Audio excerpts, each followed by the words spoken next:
धन्यवाद या सविस्तर माहितीसाठी। तर अकोला जिल्ह्यात जुलै महिन्यामध्ये पावसाने धुमाकूळ घातलाय आणि जुलै महिन्यात पावसाने सरासरी ओलांडली असून जुलै महिन्याच्या 23 दिवसांमध्ये 54% जास्त पाऊस झालाय।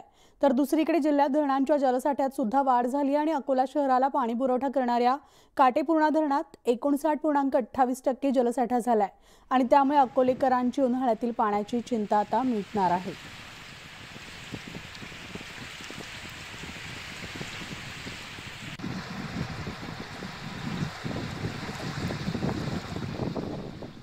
तर वाशिम जिल्ह्यातील पैनगंगा नदी क्षेत्रामध्ये पाऊस सुरू असल्यामुळे नदी दुथडी भरून वाहते आणि पेन टाकळी प्रकल्पामधील पाणी विसर्गामुळे नदीला मोठा पूर येण्याची शक्यता आहे आणि त्यामुळे नदीकाठच्या गावांना सतर्कतेचा इशारा देण्यात आलाय। तर पेन टाकळी प्रकल्पाची 2 दरवाजे उघडण्यात आले।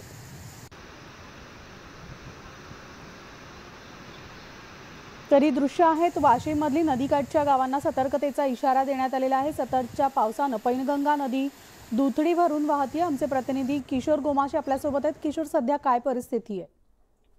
मनाली वाशिम जिल्ह्यातील जी सर्वात मोठी नदी आहे ती पैनगंगा आहे आणि वाशिम जिल्ह्यामध्ये काल सकाळपासून जवळपास जे नदीचं क्षेत्र आहे त्यामध्ये पाऊस सुरू आहे। जिल्ह्यात इतरही ठिकाणी आहे नदी नाले दुथडी भरून वाहतात, मात्र जी पैनगंगा नदी आहे तिला या पावसाळ्यातील हा पहिलाच पूर आहे आणि जो शेजारील तालुक्यामध्ये मेहकर तालुका आहे त्यामध्ये पेन टाकळी प्रकल्प आहे आणि पेन टाकळी प्रकल्पाचे 2 दरवाजे 10 सेंटीमीटरने उघडण्यात आले असून त्यातून सध्या स्थितीत 669 क्युसेक प्रति सेकंद एवढा विसर्ग करण्यात येत आहे। मात्र त्या धरणात जर आवक वाढली तर यानंतर जास्त प्रमाणात विसर्ग करण्यात जर आला तर वाशिम जिल्ह्यातील जो पडणारा पाऊस आहे तो आणि जो पेन टाकळी धरणातून सोडण्यात येणारा विसर्ग यामुळे वाशिम जिल्ह्यातील रिसोड आणि वाशिम तालुक्यातील जवळपास 40 गावं जे नदीकाठी आहेत त्यांना पुराचा धोका निर्माण होऊ शकते। यासाठी प्रशासनानं या सर्व गावांना अलर्ट दिला असून प्रशासनही सज्ज आहे। म्हणाली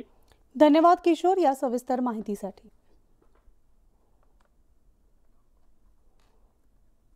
तर पुलावरून पुराचं पाणी वाहत असताना पूल पार करू नका असं आवाहन वारंवार प्रशासनाकडून केलं जातं आणि या आवाहनाकडे दुर्लक्ष करणाऱ्या एका व्यक्तीला पोलिसांनी चांगलाच दंडुक्याचा प्रसाद दिलाय। चंद्रपूर जिल्ह्यातील गडचिरोली राष्ट्रीय महामार्गावरील अंधारी नदीच्या पुलावरून पाणी वाहत होतं।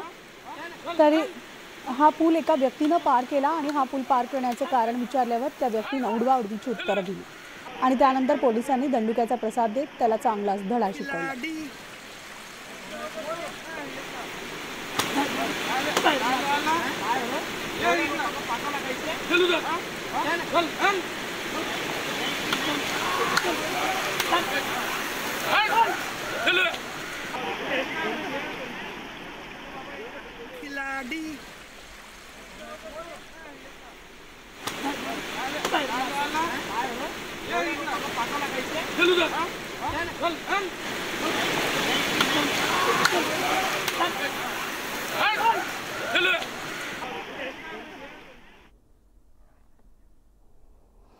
तर पन्हाळगडावर खुल्या